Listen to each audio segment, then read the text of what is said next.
एक आवाज हमें बताती है कि काफी टाइम से एलियन अर्थ को एक प्रिजन की तरह यूज कर रहे हैं, जहां वो अपने सबसे खतरनाक क्रिमिनल्स को रखते हैं। इन बैड एलियंस को इंसानों के माइंड में कैद किया जाता है, जहां से ये जब चाहे बाहर आ सकते हैं, लेकिन इंसानों को इसके बारे में कोई इन्फॉर्मेशन नहीं है। आगे का सीन 13वीं सदी का है, जहां कुछ लोग ऐसे एक एलियन को मारने की कोशिश कर रहे हैं। अचानक सामने एक पोर्टल खुलने लगता है और इससे पहले कि वो कुछ समझ पाए, फ्यूचर से एक गाड़ी निकलकर उनके सामने आ जाती है। यहाँ हम एक गार्ड नाम के एलियन रोबोट को देखते हैं, जिस पर इन बैड एलियंस को कैद रखने की जिम्मेदारी है, और उसका साथी है थंडर नाम का एक मिनी बोट, जो जब चाहे कोई भी रूप ले सकता है। ये दोनों इस एलियन को दोबारा कैद करने आए हैं, जो अपनी होस्ट बॉडी से बाहर आ गया है। एलियन उस शरीर में वापस आकर उन पर अटैक करने आता है, लेकिन गार्ड उसे ऐसा नहीं करने देता और अपनी एक्सट्रैक्शन पावर से उसे ट्रैप कर लेता है। मरते हुए वो लेडी उन्हें अपनी बेटी का ध्यान रखने को बोलती है, जो पास ही के एक शेड में है, और थंडर को लगता है कि उन्हें शायद इसे अपने साथ ले चलना चाहिए, लेकिन गार्ड इसके लिए मना कर देता है, क्योंकि वो इंसानों के मैटर में नहीं पड़ना चाहता। यही गार्ड के पास हम एक डिवाइन नाइफ को देखते हैं, जिसमें इन एलियंस को कैद करने की पावर है, और वो उसे और थंडर को लेकर वापस फ्यूचर में चला जाता है। वहाँ वो एलियन को अपनी कंटेनमेंट यूनिट में डालता है, और तभी उसे बच्चे के रोने की आवाज आती है, जिसे थंडर छुपाकर अपने साथ ले आया है। थंडर उसे समझाता है कि हम यहाँ इंसानों से छुप कर रहते हैं, और अगर ये बेबी हमारे साथ होगा तो कोई भी हम पर शक नहीं करेगा। गार्ड को लगता है कि ये सही कह रहा है, और वो उस बेबी को अपने साथ रख लेता है और कहता है कि आज से हम इसे याना कहकर बुलाएंगे। आगे का सीन वापस से 13वीं सदी का है, जहाँ हम मुरुक नाम के बाउंटी हंटर को देखते हैं, जो छोटे मोटे चोरों को पकड़कर अपना गुजारा चलाता है। एक दिन उसे उस डिवाइन नाइफ का पैम्पलेट मिलता है, जिसे ढूंढने वाले को बहुत बड़ा इनाम दिया जाएगा। मुरुक इस बारे में अपने पुराने मास्टर गाई से पूछता है, जो बताता है कि काफी टाइम पहले ये नाइफ एक रिवर में पाया गया था, जिसमें कुछ अजीब सी शक्तियाँ थी, और इसलिए गवर्नर ने उसे अपने कब्जे में ले लिया। मुरुक गवर्नर से मिलने उसके पब में जाता है, ताकि उससे उस नाइफ का सौदा कर सके, लेकिन पता चलता है कि उससे पहले ही वहाँ एक और आदमी आ चुका है। वो आदमी उस नाइफ के लिए गवर्नर पर अटैक कर देता है, लेकिन इससे पहले कि नाइफ उसके हाथ लग पाए, मास्टर गाय नाइफ को लेकर वहाँ से भाग जाता है। मुरुक अपने मास्टर की मदद करने की सोचता है, लेकिन वो देखते हैं कि आदमी तो असल में एक मॉन्स्टर है। गाय मौका देखकर वहाँ से भाग जाता है, और वो आदमी मुरुक की बहुत पिटाई करता है, और फिर उसे मरा हुआ समझकर वहाँ से चला जाता है। आगे हम फिर से एक बार फ्यूचर में आते हैं, जहाँ गार्ड अपनी बेटी याना के स्कूल आया हुआ है। वहाँ टीचर उसे बताती है कि याना आपकी कंप्लेंट करने पुलिस स्टेशन गई थी कि आप इंसान के रूप में एक एलियन रोबोट हो, और ये सुनकर गार्ड सोच में पड़ जाता है। वो इस बारे में याना से कोई बात नहीं करता, लेकिन हम देखते हैं कि याना ने एक फोन ऑन करके उसी गाड़ी में छुपा दिया है, क्योंकि उसे शक है कि ये गाड़ी ही वो थंडर नाम की मिनी बोट है। इससे वो थंडर और गार्ड की सारी बातें सुन लेती है कि कैसे धरती पर कैदियों का एक नया बैच आने वाला है, और इससे उसका शक भी यकीन में बदल जाता है। रात को वो उस गाड़ी को चेक करने जाती है और देखती है कि पिछली सीट के नीचे एक पोर्टल बना हुआ है। वो उस पोर्टल को छूने की सोचती है, लेकिन तभी वो मिनी बोट उसके सामने आ जाता है। वो उसे अपने और गार्ड के बारे में सारी इन्फॉर्मेशन देता है कि कैसे वो लोग एक दूसरे प्लेनेट से आए हैं, और उनका काम पूरे एलियंस को कंट्रोल करने का है। याना को ये भी पता चल जाता है कि कल का बैच सिटी हॉस्पिटल में आने वाला है, और वो सुबह होते ही वहाँ के लिए निकल जाती है, जहाँ उसकी मुलाकात मून नाम के पुलिस ऑफिसर से होती है, जो उसे रिकॉर्डिंग करते देख सवाल करने लगता है, लेकिन याना कहती है कि आप ये सब नहीं समझोगे। फिर हम एक स्पेसशिप को आते हुए देखते हैं, जो हॉस्पिटल में एक स्टोन को रिलीज करता है, और देखते ही देखते वो स्टोन चेंज होकर एक पोर्ट में बदल जाता है। आगे उस पोर्ट से कुछ एलियन टेंटिकल्स निकलती हैं, जो एक एक करके वहाँ आए लोगों से खुद को अटैच करने लगती है, जिनमें मून नाम का वो पुलिस ऑफिसर भी शामिल है। तभी गार्ड उस स्टोन को कलेक्ट करने आता है, जहाँ उसकी नजर याना पर पड़ती है, लेकिन वो उसे देखते ही वहाँ से भाग जाती है। बाकी लोग भी जल्दी ही नॉर्मल हो जाते हैं, जैसे कि उन्हें कुछ याद ही ना हो, और गार्ड मौका देखकर उस स्टोन को उठा लेता है और सोचता है कि अब याना को सच बताने का टाइम आ गया है। वो थंडर की मदद से उसे वापस घर ले आता है, और फिर वो उसे सच बताते हैं कि कैसे हम बुरे एलियंस को इंसानों के माइंड में कैद करके रखते हैं, और जैसे वो इंसान मारा जाता है, ये बुरे एलियंस भी उनके साथ मर जाते हैं। कभी कभी ये अपने होस्ट से बाहर भी आ जाते हैं, लेकिन अर्थ के एटमॉस्फेयर में 5 मिनट से ज्यादा सरवाइव नहीं कर सकते, और जल्दी ही इन्हें कोई दूसरा होस्ट ढूंढना होता है। याना कहती है कि इस तरह तुम इंसानों की लाइफ से नहीं खेल सकते, लेकिन गार्ड ये कहकर वहाँ से चला जाता है कि इंसानों के लिए हमारी कोई ऑब्लिगेशन नहीं है। इसी दौरान मुरुक पास में उस मॉन्स्टर के ठिकाने को ढूंढ लेता है, जहाँ उसे पता चलता है कि उस नाइफ को पास ही में रहने वाले एक व्यापारी ने खरीद लिया है। यही हम मिलबोर्न नाम के एक टेम्पल को देखते हैं, जिसका हेड प्रीस्ट भी इस नाइफ को पाना चाहता है और इसके लिए वो एक मॉन्क कपल को हायर करता है, जिनके पास अपने कुछ मैजिकल स्पेल्स हैं। इधर मुरुक की मुलाकात उस आदमी से होती है जो उस व्यापारी की बेटी से शादी करने वाला है, और वो जबरदस्ती उसका रूप लेकर वहाँ पहुँच जाता है। जल्दी ही उसकी शादी हो जाती है और हम देखते हैं कि उसकी ब्राइड के पास एक गन रखी हुई है, जिसका मतलब वो भी यहाँ फ्यूचर से आई है। फिर वो लड़की मुरुक से एक ड्रिंक पीने को बोलती है, जिसे पीते ही वो अपने होश खो बैठता है और पता चलता है कि ये लड़की भी यहाँ उस नाइफ को ही चुराने आई है। तभी हम उस मॉन्क कपल को आते हुए देखते हैं, जो उस व्यापारी को वश में करके उससे नाइफ लाने को बोलते हैं। वो लड़की भी वहाँ अपनी गन लेकर आती है और उन मॉन्क्स को घायल करके नाइफ को हासिल कर लेती है, लेकिन वो ये नहीं जानती थी कि हेड प्रीस्ट भी यहाँ पहुँच चुका है और वो उसे नॉक आउट करके उस नाइफ को चुरा लेता है। यही फ्यूचर में हम एक स्पेसशिप को देखते हैं, जो तेजी से अर्थ की ओर आ रहा है और जल्दी ही उसके एटमॉस्फेयर में एंटर कर जाता है। थंडर इस बात की वार्निंग गार्ड को भी देता है और बताता है कि ये शायद बुरे एलियंस का शिप है, जो अर्थ पर अपने लीडर को आजाद कराने आया है। पता चलता है कि ये लीडर एक मून नाम के आदमी में कैद है, जो वही पुलिस ऑफिसर है जिसे याना हॉस्पिटल में मिली थी। गार्ड उसे इंटरसेप्ट करने की सोचता है, लेकिन देखता है कि याना भी उसके साथ आना चाहती है। वेस्ट करने के लिए उसके पास बिल्कुल टाइम नहीं होता और वो गाड़ी को एक स्पेसशिप में बदलकर निकल पड़ता है और सीधा उस एलियन शिप के डायरेक्शन में जाता है। यही दूसरी तरफ हम मून को देखते हैं, जिसे कोई आइडिया नहीं है कि उसके साथ क्या हो रहा है। वो एलियन शिप भी जल्दी ही उसकी बिल्डिंग तक पहुंच जाता है और मून देखता है कि एक रेड साइबोर्ग उसी की ओर आ रहा है। मून वहाँ से भागने की सोचता है, लेकिन साइबोर्ग उसे ऐसा नहीं करने देता। वो कहता है कि तुम्हारे अंदर हमारा लीडर कैद है और मैं यहाँ उसे आजाद कराने आया हूँ। गार्ड भी टाइम लेते वहाँ तक पहुँच जाता है और इससे पहले कि साइबोर्ग मून को चोट पहुँचा पाए, वो वहाँ आकर उससे लड़ने लगता है। उनकी लड़ाई से वहाँ बहुत तबाही होती है और इसी बीच मून मौका देखकर वहाँ से भाग निकलता है। साइबोर्ग भी जल्दी ही गार्ड को ट्रैप कर लेता है और उसका नाइफ लेकर मून को पकड़ने निकल जाता है। यहाँ हम उसकी और मून के बीच एक चेस सीन को देखते हैं, जिसके विजुअल इफेक्ट्स बहुत ही शानदार हैं। लेकिन इससे पहले कि साइबोर्ग मून तक पहुँच पाए, गार्ड शिप लेकर उसे रोकने आ जाता है।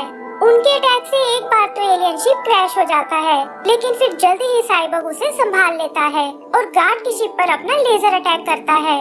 गार्ड देखता है कि इस तरह तो पूरी सिटी तबाह हो जाएगी, क्योंकि साइबोर्ग की लेजर्स बहुत पावरफुल हैं और वो उसे पीछे लगाकर वहाँ से दूर ले जाता है।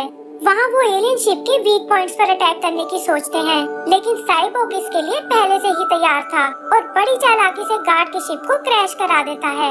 फिर वो मून को पकड़ने वापस आता है और उसके एक लेजर ब्लास्ट से मून क्रैश होकर एक बस में जा गिरता है। साइबोर्ग भी शिप से बाहर आ जाता है ताकि उस नाइफ की मदद से लीडर को आजाद कर सके, लेकिन वो एक बार फिर गार्ड को आते हुए देखता है। गार्ड उसे रोकने की बहुत कोशिश करता है, लेकिन साइबोर्ग मून को स्टैब करने में कामयाब हो जाता है। गार्ड उस नाइफ को बाहर निकालने की सोचता है, लेकिन साइबोर्ग उसे पकड़कर एक बिल्डिंग में ले जाता है और वहाँ खुद को ब्लास्ट कर देता है। थंडर उसे चेक करने आता है और देखता है कि उसकी हालत बहुत खराब है और वो उसमें अपनी कुछ रिजर्व पावर ट्रांसफर करता है। यही बाहर हम मून को देखते हैं, जिसमें से वो एलियन लीडर बाहर निकल आया है और नाइफ लेकर अपने स्पेसशिप में चला जाता है। थंडर भी उसे फॉलो करता है और देखता है कि वो एलियन अपने प्लेनेट से कुछ गैस बैलून लेकर आया है ताकि अर्थ के एटमॉस्फेयर को चेंज कर सके और इससे उन्हें इंसानों की बॉडी में नहीं रहना पड़ेगा।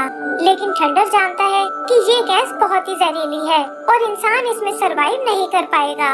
वो तुरंत ये बात गार्ड को बताता है और हम देखते हैं कि वो वहाँ उस एलियन लीडर को रोकने आ गया है। वो दोनों एक बार फिर लड़ने लगते हैं और गार्ड उसे उठाकर शिप से बाहर फेंक देता है, लेकिन वो ये नहीं देख पाता कि दो गैस बैलून भी उस गैप से बाहर निकल गए हैं। वो नाइफ लेकर उन बाकी बैलून्स को ट्रैप करने लगता है और उधर उस एलियन को हम उनकी बॉडी में आते हुए देखते हैं, जो हवा में उड़ते एक बैलून को पंक्चर कर देता है। इससे वहाँ ऑरेंज कलर की वो जहरीली गैस फैलने लगती है, जिसके कांटेक्ट में आते ही इंसान मरने लगते हैं और वहाँ हर तरफ भगदड़ मच जाती है। थंडर भागने में लोगों की मदद करता है और याना को अपनी कार में बिठाकर वहाँ से दूर भेज देता है। गार्ड ने भी फाइनली उन सभी बैलून्स को लॉक कर दिया है और उस एलियन शिप को उड़ाकर वहाँ से दूर ले जाता है। ये भयानक घटना याना के माइंड में हमेशा के लिए छप जाती है और यहाँ पता चलता है कि 13वीं सदी की वो लड़की असल में याना ही है, जो फ्यूचर से यहाँ उस नाइफ को ढूंढने आई है। वहाँ वो खुद को उस प्रीस्ट की कैद में पाती है, जो बताता है कि वो भी फ्यूचर से आया एक एलियन ही है और याना की ही तरह उस नाइफ को ढूंढ रहा है। वो याना से उस स्पेसशिप की लोकेशन पूछता है ताकि यहाँ से वापस फ्यूचर में जा सके, लेकिन याना उसे कुछ भी बताने से मना कर देती है। आगे पता चलता है कि ये मॉन्क उस मॉन्स्टर आदमी से मिला हुआ है और ये लोग फिलहाल अपने लीडर को ढूंढ रहे हैं ताकि उसे और नाइफ को लेकर वापस फ्यूचर में जा सके। ये दूसरी तरफ हम मूर्ख को देखते हैं, जो मॉन्क का भेष बनाकर टेंपल में घुस आया है और जल्दी उसे नाइफ की लोकेशन का पता चल जाता है। यही उसकी मुलाकात याना से होती है और वो उसे प्रॉमिस करता है कि जल्दी ही मैं तुम्हें यहाँ से बाहर निकाल लूंगा। फिर रात को वो उस नाइफ को चुराने जाता है और देखता है कि वहाँ वो मॉन्क कपल पैरालाइज पड़े हुए हैं।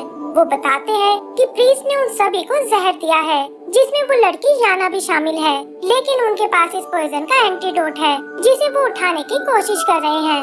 मुरुक तुरंत उन पिल्स को उठा लेता है और एक उन दोनों के लिए छोड़कर दूसरे को अपने साथ ले जाता है। वो कपल किसी तरह खुद को ठीक कर लेते हैं और उधर मुरुक भी बचता हुआ याना तक पहुंच जाता है। वहाँ वो उसे वो पिल खिलाता है ताकि पॉइजन के असर को दूर कर सके, लेकिन देखता है कि प्रीस्ट और दूसरे एलियन ने उसे घेर लिया है। मुरुक उनका मुकाबला करने की सोचता है, लेकिन प्रीस्ट पीछे से आकर उसे घायल कर देता है और इससे वो डिवाइन नाइफ भी उसके हाथ लग जाता है। फिर वो उन दोनों को एक एक कॉफिन में डालते हैं, जहाँ याना को दफनाया जाएगा और मुरुक को एक नदी में फेंक दिया जाता है। आगे का सीन फ्यूचर का है, जहाँ 2 एलियंस और बाहर आ गए हैं और लीडर के साथ अपने शिप को वापस पाने का प्लान करते हैं। गार्ड भी जानता है कि वो लोग यहाँ आने ही वाले होंगे, इसीलिए वो थंडर से याना को किसी सेफ जगह ले जाने को बोलता है और खुद वहाँ बैठकर एलियंस का वेट करने लगता है। थंडर याना को बताता है कि गार्ड की रिजर्व पावर बहुत कम है और इससे वो उन एलियंस का मुकाबला नहीं कर पाएगा। तब याना थंडर से वापस चलने को बोलती है, क्योंकि गार्ड चाहे एक एलियन ही क्यों ना हो, लेकिन अब वो उसकी फैमिली बन चुका था और थंडर भी ये सुनकर गाड़ी को वापस घुमा लेता है। उधर वो एलियंस भी उनके ठिकाने तक पहुंच जाते हैं और गार्ड खुद को लड़ने के लिए तैयार कर लेता है। वहाँ शिप में उसकी और लीडर की लड़ाई होने लगती है, लेकिन वो 3 एलियंस का मुकाबला एक साथ नहीं कर पाता और जल्दी ही वो उसे ओवरपावर कर लेते हैं। फिर लीडर उन गैस बैलून को दोबारा एक्टिवेट करने लगता है और तभी गार्ड को थंडर की आवाज आती है, जो उसे बचाने वापस आ गए हैं। वो तुरंत उस डिवाइन नाइफ को थंडर की ओर फेंकता है ताकि वो इसकी मदद से एलियन शिप को डिस्ट्रॉय कर दे, लेकिन दूसरे एलियन उसे ऐसा नहीं करने देते। उनसे बचने के चक्कर में वो नाइफ भी उसके हाथ से छूट जाता है और याना भागकर उसे रिकवर करने जाती है। लीडर और उसके साथी ये देखकर उसे पकड़ने आते हैं, लेकिन थंडर बीच में आकर उन्हें रोक लेता है और वो सब अपनी गाड़ी में बैठकर वहाँ से दूर जाने लगते हैं। वो देखते हैं कि लीडर और उसके एलियंस भी उनके साथ आ गए हैं और गार्ड अपनी गाड़ी को टाइम पोर्टल से पास में ले जाता है। तो इससे पता चलता है कि ये एलियंस और याना पास में कैसे पहुँचे थे और यहाँ उस डिवाइन नाइफ और उस स्पेसशिप को ढूंढ रहे हैं। आगे हम फिर से वापस 13वीं सदी को देखते हैं, जहाँ उन मॉन्क्स को पता चलता है कि प्रीस्ट और ये बाकी मॉन्स्टर फ्यूचर से आए हैं और ये सब उन्होंने अपनी आंखों से होते हुए देखा था। 10 साल पहले जब वो गाड़ी पोर्टल से आई थी, तब मॉन्क, गवर्नर और एक छोटा बच्चा वहीं मौजूद थे और वो इस अजीब सी घटना की तहकीकात करने जाते हैं। वहीं वो गाड़ी एक नदी के पास क्रैश हो जाती है, जहां हम गार्ड और लीडर को फिर से लड़ते हुए देखते हैं, लेकिन पावर कम होने की वजह से जल्द ही गार्ड मारा जाता है और थंडर भी खुद को डीएक्टिवेट होने से नहीं बचा पाता। तब याना गाड़ी में पड़ी एक गन से लीडर को शूट कर देती है और खुद गाड़ी के साथ नदी में जा गिरती है, जहाँ वो नाइफ उसके हाथ से छूट जाता है। फिर हम उस छोटे बच्चे को देखते हैं जिसने याना को नदी से बाहर निकाल लिया है और याना उसे नदी में जाकर उस नाइफ को ढूंढने को कहती है। यही हम पास्ट और प्रेजेंट के सीन को मर्ज होते हुए देखते हैं, जहाँ मुरुक कॉफिन से बाहर आ गया है और सामने उस छोटे बच्चे यानी खुद के बचपन के रूप को देखता है और समझ जाता है कि याना असल में वही छोटी बच्ची है जिसकी बचपन में उसने मदद की थी। उधर पिल के असर के कारण जल्दी ही याना को होश आ जाता है और वो गन की मदद से खुद को छुड़ा लेती है। फिर वो प्रीस्ट और उसके साथियों से नाइफ छीनने की कोशिश करती है, जिसमें वो मॉन्क कपल भी उसकी मदद करने आते हैं और प्रीस्ट को एक बड़े से ड्रम में कैद कर लेते हैं। आगे पता चलता है कि एलियन ने नाइफ को अपने होस्ट की बॉडी में ट्रैप कर दिया है और खुद बाहर आकर याना पर अटैक करने लगता है। याना उसके सामने कमजोर पड़ने लगती है, लेकिन तभी उसकी मदद करने मुरुक वहाँ आ जाता है और अपनी पावर से एलियन को दूर फेंक देता है। आगे हम उसी और एलियन को लड़ते हुए देखते हैं, लेकिन वो उसकी लेजर्स का मुकाबला नहीं कर पाता और एलियन उसे मरा हुआ समझकर आगे बढ़ जाता है। उधर याना होस्ट बॉडी से उस नाइफ को लेने जाती है, लेकिन देखती है कि गन का उसकी शील्ड पर कोई असर नहीं होता।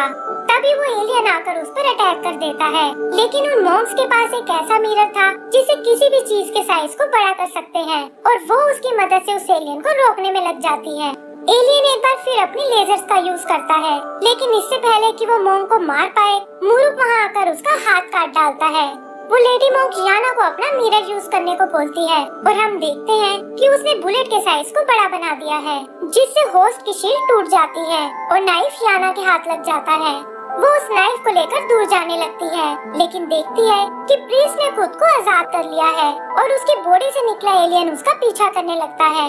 वो एक बोट लेकर नदी के रास्ते जाने की सोचती है, लेकिन एलियन उसका पीछा वहाँ भी नहीं छोड़ता और ये देखकर याना पानी के अंदर चली जाती है, जहाँ वो एलियन उसे नहीं देख पाता। उधर मुरुक का एलियन डिसअपियर होने लगता है, क्योंकि वो ज्यादा देर होस्ट के बाहर नहीं रह सकता था और उसका खून लगने से उसकी तलवार भी नष्ट हो जाती है। ये देखकर उसे बहुत हैरानी होती है और तब वो होस्ट आदमी उसे बताता है कि तुम्हारे अंदर भी मैं एक एलियन को फील कर रहा हूँ।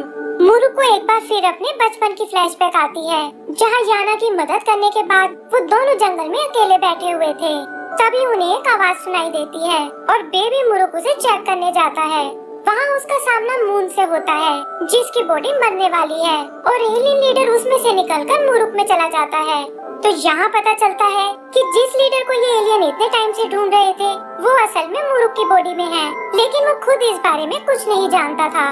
फिर वो बेहोश होकर वहीं गिर पड़ता है और वो मॉन्क कपल जिन्होंने सब सुन लिया था, सोचते हैं कि शायद हमें इसे मार डालना चाहिए। एंड सीन वापस से फ्यूचर का है, जहाँ हम याना की फ्रेंड की मॉम को देखते हैं और उसने उस गाड़ी को पोर्टल से जाते हुए देख लिया है। तभी उसकी नजर उस स्पेसशिप पर पड़ती है और पता चलता है कि उन गैस बैलून्स के फटने में बस 48 घंटे का टाइम है और इसी के साथ मूवी का पहला पार्ट खत्म हो जाता है। तो दोस्तों, अगर आपको ये मूवी पसंद आई हो तो प्लीज हमें लाइक एंड सब्सक्राइब करना ना भूलें। Thank you.